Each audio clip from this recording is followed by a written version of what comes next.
Assalamualaikum warahmatullahi wabarakatuh. Halo semuanya. Oke, di sini kami dari kelompok 4 yang beranggotakan saya sendiri, Firia Kalihan Mumtaz dengan NIM akhir 34368 dan juga dengan teman-teman saya. Saya Sherna Rahmawati dengan NIM akhir 362. Saya Virginia Putri Ramadhani dengan NIM akhir 370.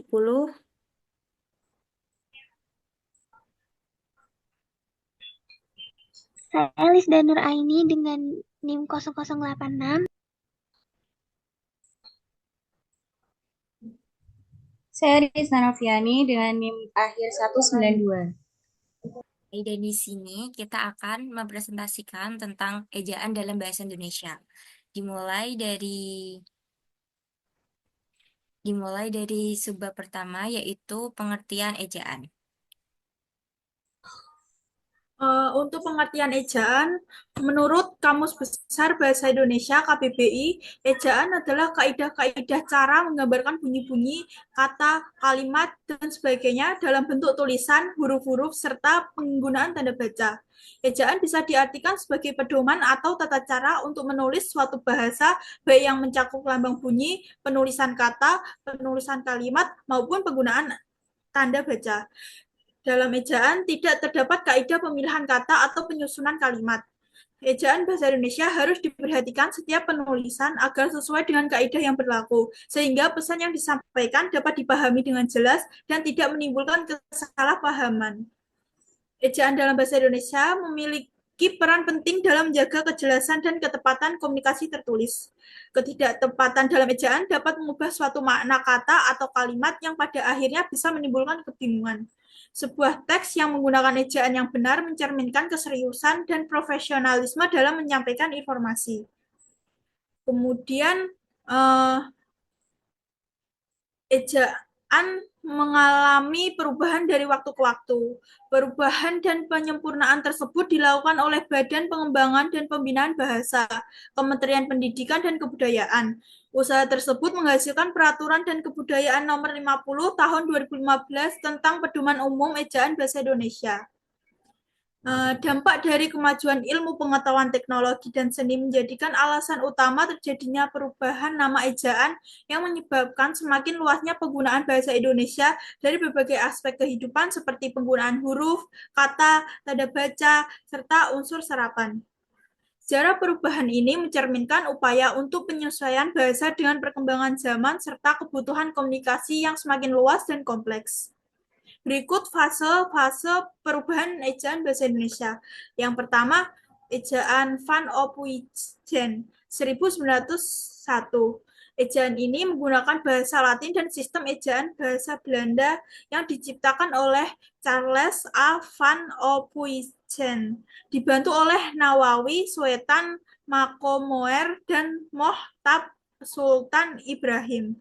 Hasil rumusan mereka ditulis dalam sebuah buku berjudul Kitab Logat Malajoy. Kemudian di tahun 1910, Van Ophuijsen menerbitkan Malaysia Sparkus. Buku ini diterjemahkan oleh T.W. Kamil dengan judul Tata Bahasa Melayu dan menjadi paduan bagi pemakaian bahasa Melayu di Indonesia. Ejaan Ophuijsen digunakan selama 46 tahun dan berakhir digunakan tahun 1947. Ejaan ini memiliki ciri-ciri khas seperti penggunaan OE untuk U dan DJ untuk J. Seperti contohnya, kamu menggunakan kamoe dan jangan menggunakan dejangan. Yang kedua ada ejaan Suewandi atau ejaan Republik 1947. Setelah kemerdekaan Indonesia, pemerintah Republik Indonesia mulai memperkenalkan ejaan yang disebut ejaan Suewandi. Ejaan ini disebut ejaan Republik karena terbentuk berdekatan dengan ejaan proklamasi. Sementara itu ejaan ini disebut juga sebagai ejaan Soewandi karena Soewandi pada masa itu menjabat sebagai Menteri Pendidikan dan Kebudayaan. Ejaan ini konsisten dibanding ejaan Van Ophuijsen dengan bunyi-bunyi dalam bahasa Indonesia. Misalnya, DJ digantikan dengan J dan OE digantikan dengan U. Kemudian ada ejaan Melindo 1956. Ejaan Melindo adalah ejaan Latin yang termuat dalam pengumuman bersama ejaan bahasa Melayu Indonesia. Pembaruan ini dilakukan karena adanya beberapa kosakata yang menyulitkan penulisnya.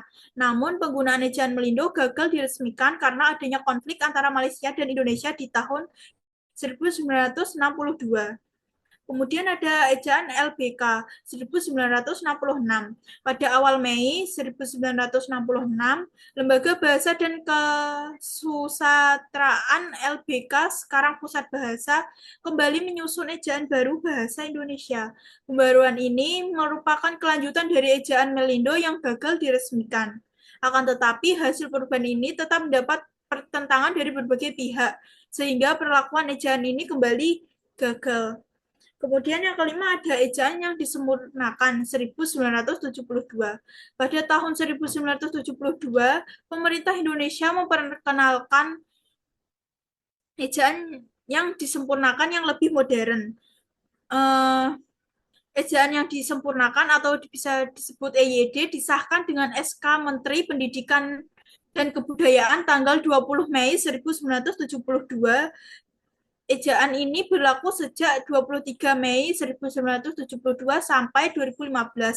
Ejaan ini mengadopsi aturan tata bahasa yang lebih konsisten dan menggunakan E untuk mengganti OE dan J untuk mengganti DJ, serta memiliki beberapa perubahan lainnya yang lebih konsisten dengan fonologi bahasa Indonesia. Ejaan bahasa Indonesia yang disempurnakan mengalami 2 kali perbaikan, yaitu tahun 1988 dan 2009. Kemudian ada ejaan bahasa Indonesia 2015. Pemerintahan secara aktif berupaya menyempurnakan sistem ejaan bahasa Indonesia melalui Badan Pengembangan dan Pembinaan Bahasa. Hal ini dilakukan karena pemerintah menyadari bahwa ejaan memiliki peran krusial dalam menjaga ketepatan dan keteraturan penggunaan bahasa Indonesia.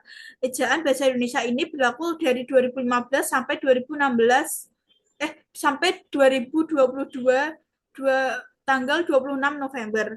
Kemudian ada yang terakhir ejaan bahasa Indonesia yang disempurnakan 2022. Ejaan ini yang masih berlaku yang digunakan sampai sekarang.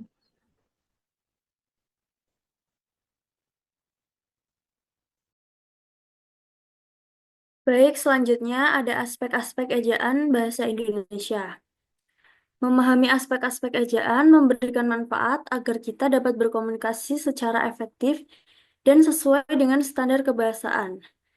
Nah, 3 aspek tersebut diantaranya yang pertama ada aspek fonologis. Aspek fonologis yaitu berkaitan dengan penggambaran fonem dengan huruf dan penyusunan abjad. Aspek ini berfungsi untuk menggambarkan bunyi bahasa melalui huruf, seperti contoh kata bisa yang berarti mampu dan bisa yang merujuk pada racun ular memiliki perbedaan makna yang ditentukan oleh perbedaan pengucapan satu fonem. Jadi bisa yang berarti mampu dan bisa yang berarti ular itu berbeda. Selanjutnya ada aspek morfologi.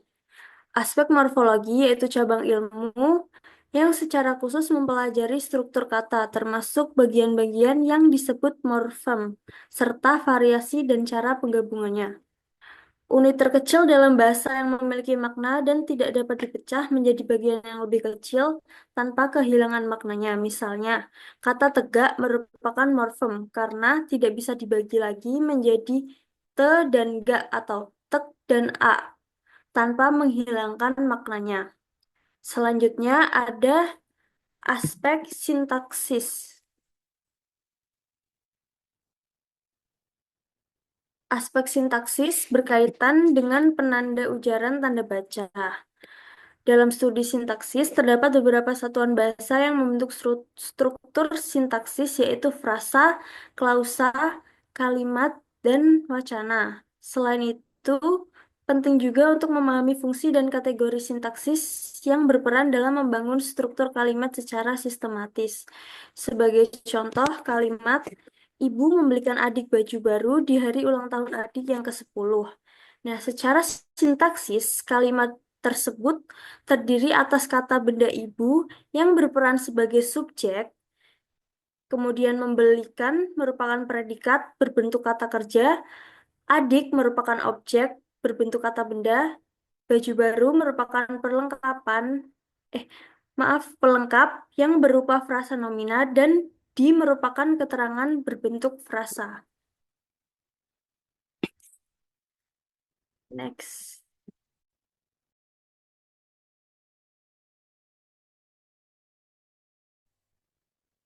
Selanjutnya adalah fungsi ejaan dalam bahasa Indonesia. Untuk fungsi ejaan dalam bahasa Indonesia ini tuh terbagi menjadi 4. Yang pertama adalah sebagai pembakuan dalam membuat tata bahasa agar semakin baku.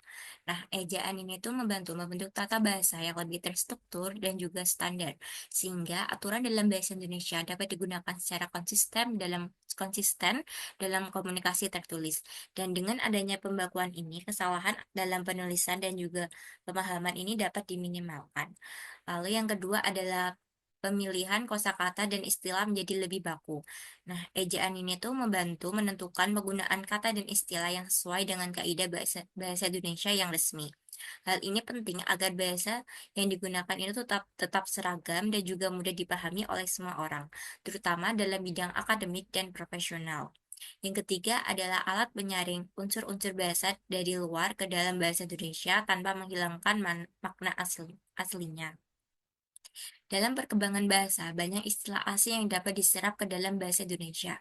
Dan ejaan ini itu berfungsi sebagai alat penyaring agar kata serapan tetap mengikuti kaidah bahasa Indonesia tanpa mengubah maknanya. Misalnya seperti kata komputer diserap menjadi komputer agar sesuai dengan sistem ejaan yang berlaku. Lalu yang keempat adalah membantu mencerna informasi dengan lebih cepat dan mudah. Penggunaan ejaan yang benar membuat tulisan lebih teratur dan mudah dipahami. Dengan ejaan yang sesuai, pembaca dapat menangkap informasi dengan lebih cepat tanpa kebingungan akibat kesalahan penulisan atau ketidakteraturan dalam teks. Next slide.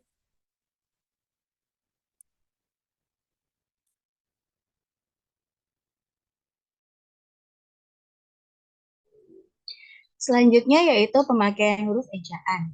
Terdiri dari abjad, vokal, huruf konsonan, dan gabungan konsonan. Abjad sendiri yaitu susunan huruf atau aksara yang melambangkan bunyi-bunyi bahasa. Dalam ejaan bahasa Indonesia, huruf abjad terdiri atas huruf A sampai Z. Huruf abjad ini bisa ditulis dalam bentuk huruf kapital maupun tidak, tergantung pada pemakaian dan tujuan penggunaannya. Lalu huruf vokal.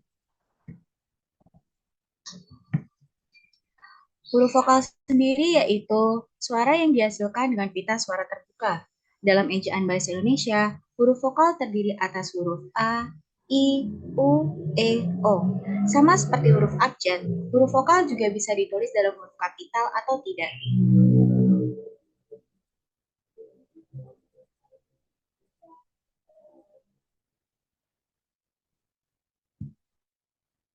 Selanjutnya yaitu huruf konsonan.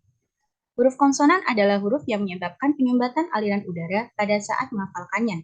Dalam ejaan bahasa Indonesia, huruf konsonan adalah huruf yang tidak termasuk huruf vokal, yakni B, C, D, F, G, H, J, K, L, M, N, P, Q, R, S, T, V, W, X, Y, Z. Penulisan kapital atau tidaknya juga bergantung pada pemakaian dan tujuan penggunaannya. Huruf Q dan X digunakan khusus untuk nama diri dan keperluan ilmu. Huruf X pada posisi awal kata diucapkan. Huruf konsonan tidak bisa membentuk kata sendiri, kecuali singkatan. Selanjutnya, gabungan huruf konsonan.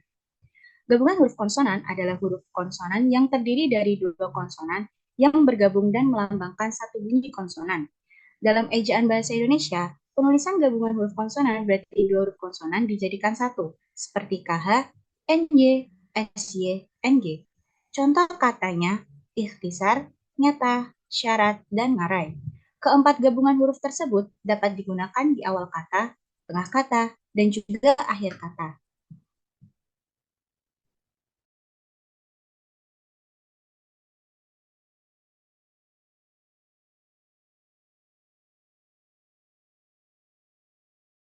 Selanjutnya adalah penulisan huruf ejaan. Nah, untuk penulisan huruf ejaan itu terdiri dari dua hal. Yang pertama adalah huruf kapital dan juga huruf miring. Untuk huruf kapital ini, dalam Pedoman Umum Ejaan Bahasa Indonesia terdapat 13 kaidah penulisan huruf kapital. Dan yang pertama itu adalah huruf kapital sebagai huruf pertama.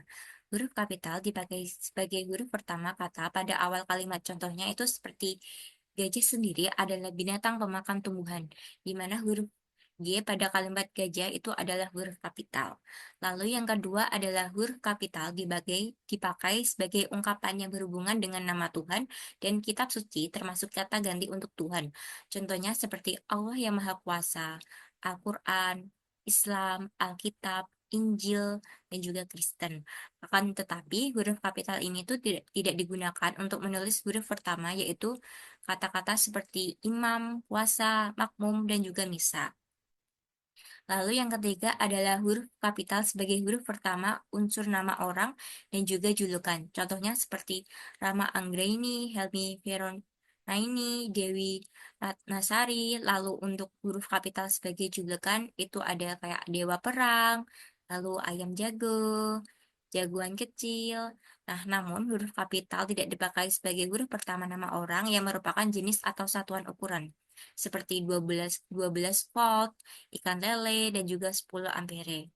Lalu yang keempat adalah huruf kapital sebagai huruf pertama unsur nama gelar, kehormatan, keagamaan, keturunan, atau akademik yang diikuti nama orang, termasuk gelar akademik yang mengikuti nama orang tersebut.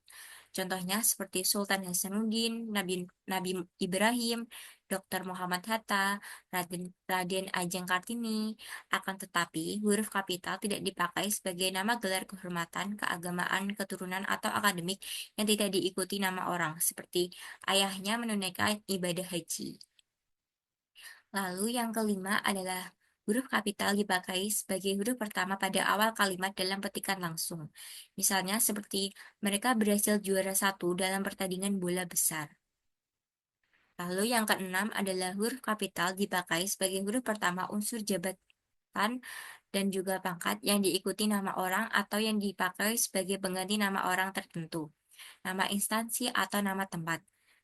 Misalnya seperti Profesor Ratna, Presiden Joko Widodo, Retno, Rektor, maksudnya Rektor Universitas Negeri Semarang, Gubernur Jawa Barat, Laksamana Muda Udara, dan juga Sultan Hasanuddin. Lalu selanjutnya adalah huruf kapital dipakai sebagai huruf pertama nama bangsa, suku bangsa, dan juga bahasa. Sebagai contoh, yaitu bangsa Indonesia dan juga suku Jawa bahasa Arab, di mana untuk huruf kapitalnya itu tertulis pada suku Jawa, Jawanya itu huruf J-nya besar. Lalu untuk yang kedelapan adalah huruf kapital dipakai sebagai huruf pertama nama resmi, badan lembaga pemerintahan, dan ketatanegaraan, serta nama dokumen resmi. Misalnya seperti Kementerian Pendidikan dan juga Kebudayaan, Mahkamah Agung, dan juga Undang-Undang Dasar 1945. Lalu yang kesembilan adalah huruf kapital sebagai huruf pertama nama tahun, bulan, hari, atau hari besar, dan juga hari raya. Contohnya seperti bulan Desember tahun Hijrah. Lalu yang ke-10 adalah huruf kapital dipakai sebagai huruf pertama nama geografi. Contohnya seperti dataran tinggi Dieng, Asia Tenggara, Selat Lombok, Danau Toba. Namun catatan huruf kapital nama geografi ini yang bukan nama diri tidak ditulis sebagai huruf kapital. Misalnya itu seperti Beraya Karteluk dan juga menyeberangi selat. Lalu yang ke-11 adalah huruf kapital dipakai sebagai huruf pertama nama semua kata termasuk semua unsur bentuk ulang sempurna dalam nama negara, lembaga, badan, organisasi, atau dokumen, kecuali kata tugas seperti di, ke, dari, dan, yang, dan untuk. Contohnya itu seperti Majelis Permusyawaratan Rakyat Republik Indonesia, lalu Perserikatan Bangsa-Bangsa, dan Ikatan Ahli Kesehatan Masyarakat Indonesia. Lalu yang ke-12 adalah huruf kapital dipakai sebagai huruf pertama setiap kata, termasuk unsur kata ulang sempurna, di dalam judul buku, karangan, artikel, dan juga makalah, serta nama majalah dan surat kabar, kecuali kata tugas seperti di, ke, dari, dan yang, dan untuk yang tidak terletak pada posisi awal. Contohnya seperti dia agen surat kabar, Sinar Wijaya Maju. Lalu tulisan itu dimuat dalam majalah bahasa dan juga sastra. Lalu yang ke-13 adalah huruf kapital dipakai sebagai huruf pertama unsur singkatan nama gelar, pangkat, atau sapaan. Contohnya seperti SE, yaitu kepanjangan dari Sarjana Ekonomi. HJ, kepanjangan dari Hajah, dan MSI, kepanjangan dari Magister Sains. Next.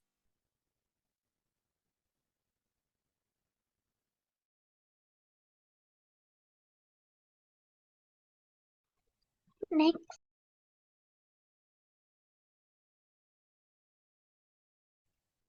Next.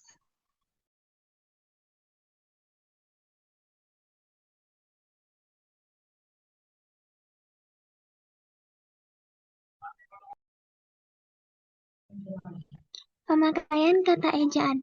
Dalam pemakaian kata atau kalimat ejaan, ada beberapa pedoman di antaranya sebagai berikut.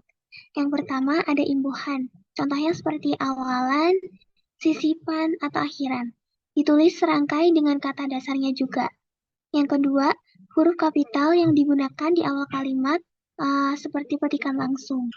Yang ketiga, huruf miring juga digunakan untuk menegaskan atau mengkhususkan kata dan kalimat. Yang keempat, huruf diphthong yang berlaku antara lain yaitu seperti AI, AU, EI, dan OI. Next. Yang kelima ada tanda elipsis yang digunakan dalam kalimat yang tidak sesuai dalam dialog. Seperti beberapa kata-kata paragraf yang tidak selesai bisa diberi tanda elipsis. Yang keenam, huruf kapital digunakan sebagai huruf pertama nama tahun, bulan, hari, dan hari besar atau hari raya. Yang ketujuh, huruf kapital digunakan sebagai huruf pertama unsur nama, peristiwa, atau sejarah. Yang kedelapan, huruf kapital digunakan sebagai huruf pertama nama geografi. Penulisan huruf ejaan. 2. Huruf miring.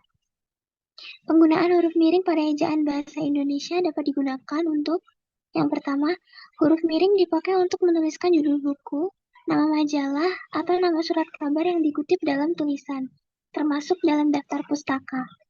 Contohnya seperti majalah Pujangga, Barwe menggelarkan semangat kebangsaan. Adikku membaca buku Matahari Bersinar karangan Ratna Dewi. Yang kedua, huruf miring dipakai untuk menegaskan atau mengkhususkan kalimat huruf, bagian kata-kata atau kelompok kata dalam kalimat. Contohnya seperti huruf terakhir kata rezeki adalah I. Dalam bab ini tidak dibahas pemakaian tanda baca. Buatlah kalimat dengan menggunakan ungkapan tangan panjang.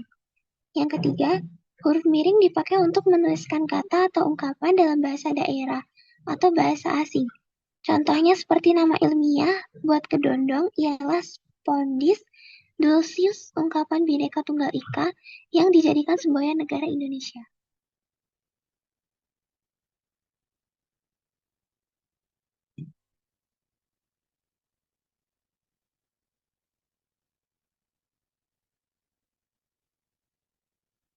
Selanjutnya, kesimpulan. Ejaan bahasa Indonesia, khususnya ejaan yang disempurnakan atau EYD, memiliki peranan yang sangat penting dalam menjaga keseragaman dan kejelasan komunikasi dalam berbagai bidang, terutama dalam dunia pendidikan dan karya ilmiah. Penulisan huruf, penggunaan kata, maupun tanda baca merupakan indikator kemampuan berbahasa yang baik.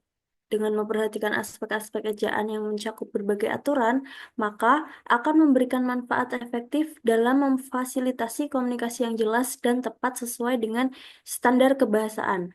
Selain itu, pemakaian serta penulisan huruf ejaan juga perlu diperhatikan karena hal tersebut mencerminkan tingkat keakuratan dan ketelitian seseorang dalam berkomunikasi.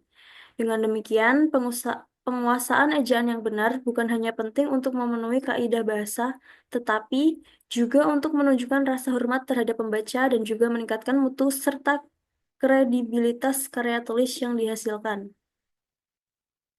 Next. Untuk daftar pustaka, kami mengambil dari sumber-sumber yang telah tertera pada PPT.